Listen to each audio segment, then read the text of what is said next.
बाप और बेटे और रुल कुदस के नाम में आमीन। यह साल के दौरान चौथे इतवार के इबादत का पैगाम है। पहली तिलावत तस्नीह शरह की किताब उसके 18वें बाब की 15वीं से 20वीं आयत में खुदा फरमाता है, मैं एक नबी बर्पा करूंगा और अपना कलाम उसके मुंह में डालूंगा। मजमूर 95 जमायती जवाब है, काश आज तुम उसकी आवाज़ सुनो तो अपने दिलों को सख्त ना करो। दूसरी तिलावत मुकद्दस पौलुस रसूल का पहला खत करंथियों के नाम उसके 7वें बाब की 32वीं से 35वीं आयत में, बेब्याही औरत अपने आप को खुदावंद की खिदमत में मशगूल रखे, उसकी सिर्फ ये फिक्र हो कि वो पाक रहे। मुकद्दस मरकज़ की इंजील उसके पहले बाब की 21वीं से 28वीं आयत में वो साहिब इख्तियार की तरह तालीम देता था। मेरे दोस्तों, आज मुकद्दस मरकज़ खुदावंद यीशु मसीह को मुतारफ़ करवाता है और वो अपने अंदाज से खुदावंद यीशु मसीह की मनादी का आगाज़ कफरनहूम के इबादत खाना से करता है। हालांकि दूसरे मुकद्दसीन जिन्होंने इंजील मुकद्दस लिखी, उन्होंने वाक़यात को मुनफरद अंदाज में पेश किया और पहले वाक़े वो रखे जो उनके नज़रिए के मुताबिक खुदावंद यीशु मसीह को ज़ाहिर करते हैं।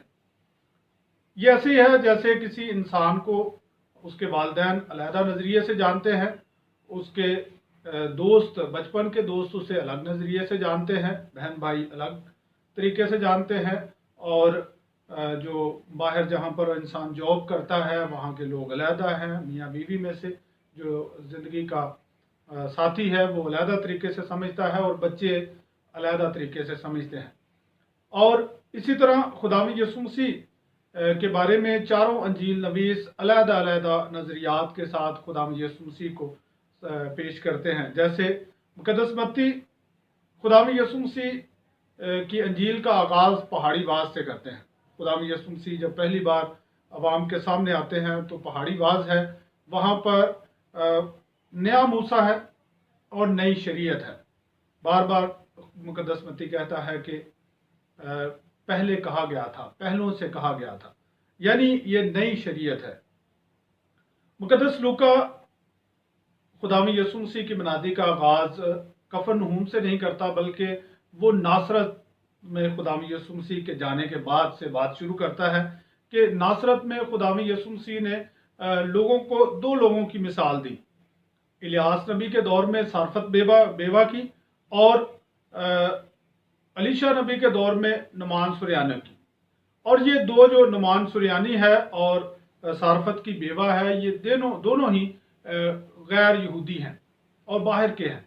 तो लूका जो खुद भी बाहर का है, गैर यहूदी है, तो वो बताता है कि खुदावंद यीशु मसीह ने आगाज़ ही में ये बात वाज़े कर दी कि तमाम अक़वाम के लिए नजात की राह खुल गई है और सब लोग नजात में शामिल होंगे। मुकद्दस यूहन्ना अंजील का आगाज़ काना गलील की शादी से करता है और वहाँ पर खुदावंद यीशु मसीह पहला मुर्जा करते हैं, और पहला मुर्जा जो है वो मैं बनाने का है, पानी से मैं बनाई जाती है और थोड़ी नहीं बल्कि अफराज से है, कसरत से है। तो मुकद्दस यूहन्ना खुदावंद यीशु मसीह के बारे में बताता है कि उसके वसीला से हम कसरत से पाते हैं। वो इसलिए आया है कि हम ज़िंदगी पाएँ और कसरत की ज़िंदगी पाएँ। और मुकद्दस मरकज़ अंजील मुकद्दस का आगाज़ करते हैं कफरनहूम में खुदावंद यीशु मसीह इबादत खाने में तालीम देते हैं। ये समझना ज़रूरी है कि इबादत खाने हैकल की तरह नहीं होते।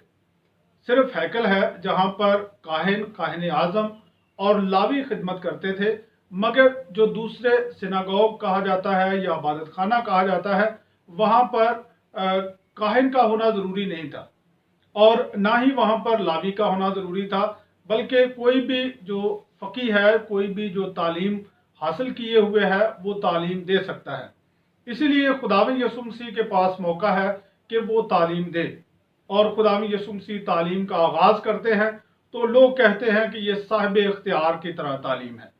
तो एक तरफ मुकद्दस मरकज़ ये कहता है कि वो साहिब इख्तियार है, और दूसरी तरफ शैतान के सामने पहला ही जो है इबादत खाने में पहले ही मौका पर शैतान के सामने आमना सामना है।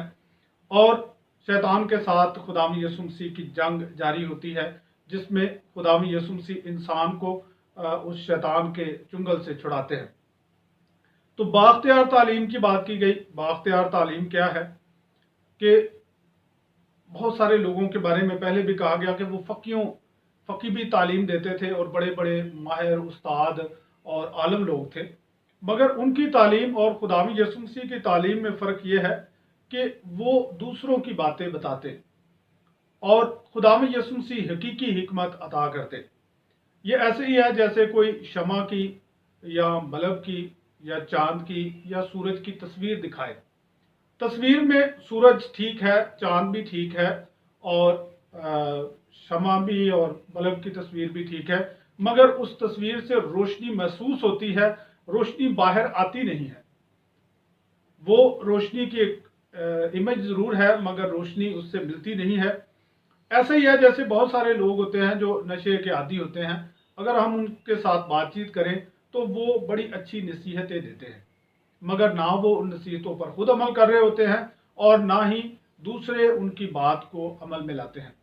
बहुत सारे लोग जो जिनके घरों में नाचाकियाँ हैं, झगड़ा है, जिनके ताल्लुकात खुद दूसरों से बहुत बिगड़े हुए रहते हैं, वो भी अच्छे ताल्लुकात के लिए बड़ी अच्छी नसीहतें करते हैं, मगर वो नसीहतें कारआमद नहीं होती, क्योंकि वो उनकी ज़िंदगी पर भी असरअंदाज नहीं होती और दूसरों के लिए भी वो किसी तरह भी रहनुमाई का बायस नहीं होती।